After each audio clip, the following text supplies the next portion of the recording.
नमस्कार, मैं अर्पिता आप सभी का स्वागत करता हूं आपके इस पसंदीदा प्रोग्राम गुड लक टिप्स में।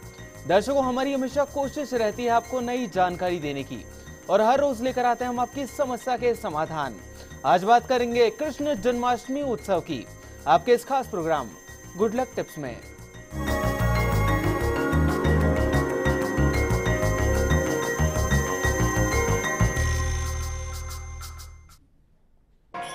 जय नंद लाला जय गोपाला, जय नंद लाला जय जय श्री राधे गोविंदा।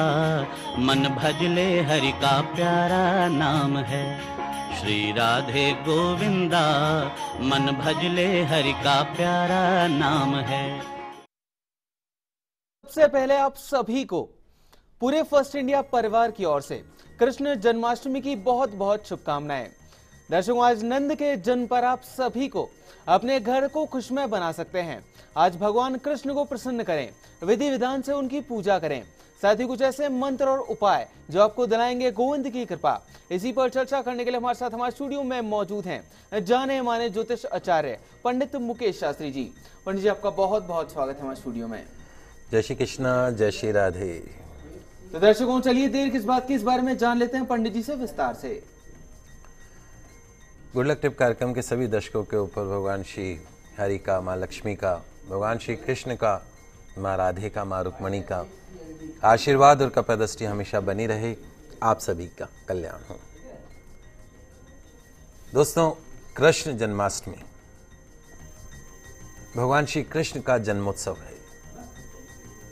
योगेश्वर कृष्ण के भगवद गीता के उपदेश अनादिकाल से जनमानस के लिए जीवन दर्शन प्रस्तुत करते आ रहे हैं।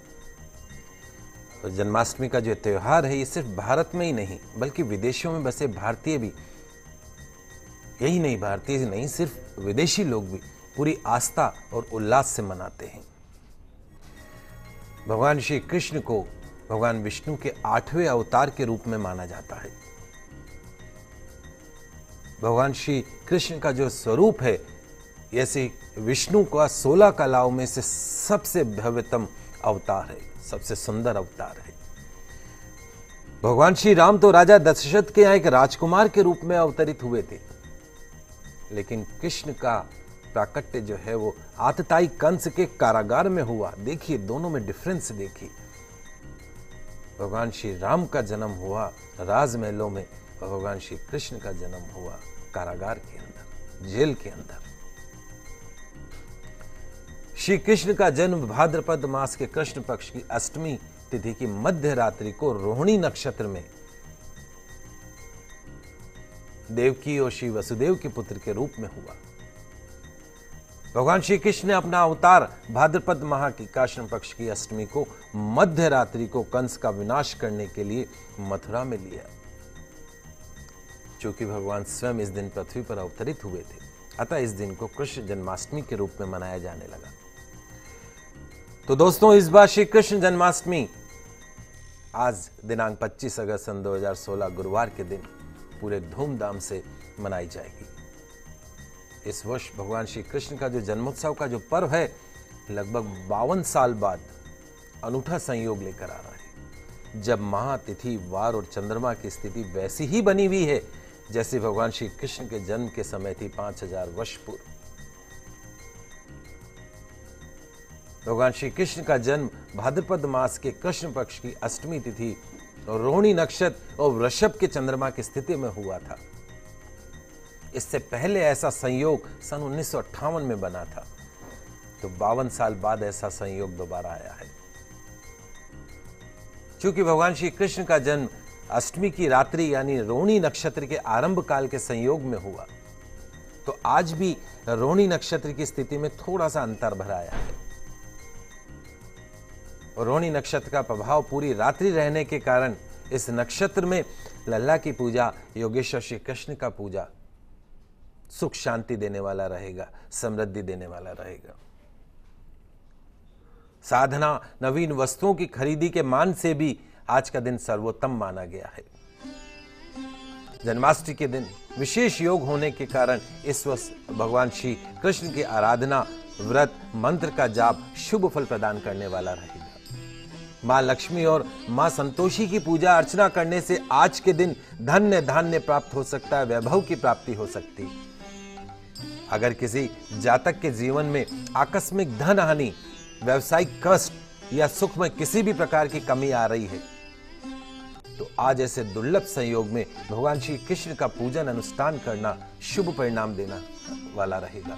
निश्चित तौर पर कष्ट की निवृत्ति होकर जीवन में मनचाहा सुख प्राप्त हो सकता है, समृद्धि की प्राप्ति हो सकती है। विशेष बात, स्कंद पुराण कहता है कि जो भी व्यक्ति जानकर भी कृष्ण जन्माष्टमी का व्रत नहीं करता है, वो मनुष्य जंगल में सर्प बनता है, व्याघ्र बनता है। ब्रह्म पुराण का कथन है कि कलयुग में भाद्रपद मास के कृष्ण पक्ष की अष्टमी में 28वें युग में देवकी के पुत्र श्री कृष्ण उत्पन्न हुए थे। भविष्य पुराण का वचन है कि जो कृष्ण जन्माष्टमी व्रत को जो मनुष्य नहीं करता है, वो क्रूर राक्षस बनता है। तो आज के दिन दोस्तों व्रत करना मत भूलिएगा, उपवास करना मत भूलिएगा। एक दिन तो हम ऐसा कर सकते हैं, जीवन सुधर जाएगा, ये लोक सुधर जाएगा, ये लोक परलोक दोनों लोक सुधर जाएंगे। खुद भी करिए, बच्चों को भी सिखाइए। और केवल अष्टमी तिथि में ही उपवास करने का निर्देश दिया गया है। और यदि रोहिणी नक्षत्र से युक्त हो तो जयंती नाम से संबोधित की जाती, श्री कृष्ण जयंती। तो आज तो श्री कृष्ण जयंती भी है। कृष्ण पक्ष की जन्माष्टमी में यदि एक कला भी रोहिणी की नक्षत्र की हो तो उसको जयंती नाम से ही संबोधित किया जाएगा। तो इस जयंती में उपवास करना चाहिए। मदन रत्न में स्कंद पुराण का वचन है कि जो उत्तम पुरुष है वो निश्चित रूप से जन्माष्टमी व्रत को करते हैं। उनके पास सदैव स्थिर लक्ष्मी रहती है, फाइनेंशियल क्राइसिस नहीं होती है। और आज के दिन व्रत करने से समस्त कार्य सिद्ध होते हैं। विष्णु धर्म के अनुसार आधी रात के समय रोहिणी में जब कृष्णाष्टमी हो तो उसमें कृष्ण का अर्चन करना, पूजन करने से तीनों जन्मों के पापों का नाश होता है। पंडित जी, ये तो आपने बता दिया, जितने भी जो दर्शक अभी आपको देख रहे हैं उन्हें, कि जन्माष्टमी का व्रत करना कितना महत्वपूर्ण है। लेकिन पंडित जी, व्रत के साथ साथ जो पूजा विधि होती है जन्माष्टमी व्रत की, वो भी जानना चाहेंगे हम आपसे। शास्त्रों के अनुसार जन्माष्टमी के दिन व्रत का पालन करने से भक्त को, जातक को मोक्ष की प्राप्ति होती है। आज के दिन व्रत करना सभी कामनाओं को पूर्ण करने वाला माना गया है। भगवान श्री कृष्ण की पूजा आराधना का यह पावन पर्व सभी को कृष्ण भक्ति से परिपूर्ण कर देता है। आज के दिन व्रत उपवास करने का विधान है। व्रत जो है सनातन धर्मावलंबियों के बीच अनिवार्य माना जाता है। उपवास रखे जाते हैं, कृष्ण भक्ति के गीतों का श्रवण किया जाता है, घर के पूजा गृह और मंदिरों में भगवान श्री कृष्ण की लीला की झांकियां सजाई जाती हैं। तो जन्माष्टमी पर्व के दिन प्रातःकाल जल्दी उठकर नित्य कर्मों से निवृत्त होकर पवित्र नदियों में, पोखरों में या घर पर ही स्नान इत्यादि करके जन्माष्टमी व्रत का संकल्प किया जाता है। प्रातः सूर्य, सोम, यम, काल दोनों संध्याओं, प्रातः एवं सायं, 5 भूतों दिन रात्रि, पवन, दिक्पालों, भूमि, आकाश, खच्चरों और देवों का आह्वान करना चाहिए जिससे वो उपस्थित हों।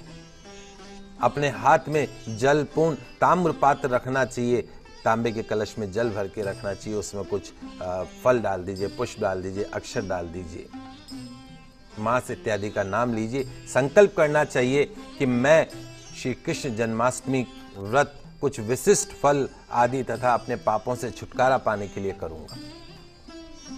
ये संकल्प हो गया।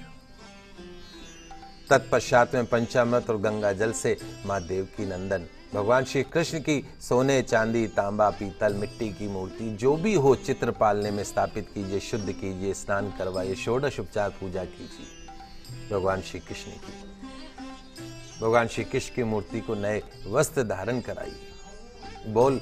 बाल गोपाल की प्रतिमा को पालने में बिठाइए। 16 उपचारों से भगवान श्री कृष्ण का पूजन कीजिए। पूजन में माँ देव की, वासुदेव, बलदेव, नंद, यशोदा, लक्ष्मी आदि के नामों का उच्चारण करते हैं। उनकी मूर्तियां भी स्थापित करते हैं, उनका भी पूजन करते हैं। भगवान श्री कृष्ण को शंख में जल भरकर कुछ पुष्प गंध डालकर अर्घ्य प्रदान करते हैं, जैसे सूर्य भगवान को अर्घ्य देते हैं। पंचामृत में तुलसी डालकर माखन मिश्री का भोग लगाया जाता है। रात्रि के समय भगवद गीता का पाठ किया जाता है। कृष्ण की लीलाओं का श्रवण किया जाता है, मनन किया जाता है। भगवान श्री कृष्ण की मूर्ति अथवा सालिग्राम का दूध, दही, शहद, यमुना जल इत्यादि से अभिषेक किया जाता है। भगवान श्री कृष्ण जी का षोडश उपचार पूजा विधि विधान से मध्य रात्रि में की जाती है। भगवान का श्रृंगार करके उन्हें झूला झुलाया जाता है, पूर्ण उपवास रखा जाता है, रात्रि का जागरण किया जाता है, कीर्तन किया जाता है और अर्धरात्रि के समय शंख बजाए जाते हैं, घंटे बजाए जाते हैं, उनका नाद किया जाता है। श्री कृष्ण जन्मोत्सव को इस प्रकार संपन्न किया जाता है। तो दर्शकों, फिलहाल के लिए वक्त तो चला एक छोटे से ब्रेक का, पर आप कहीं मत जाइएगा, जल्द वापस लौटते हैं गुड लक टिप्स में। जय नंद लाला जय गोपाला, जय नंद लाला जय जय, श्री राधे गोविंदा। मन भजले हरि का प्यारा नाम है, श्री राधे गोविंदा। मन भजले हरि का प्यारा नाम है।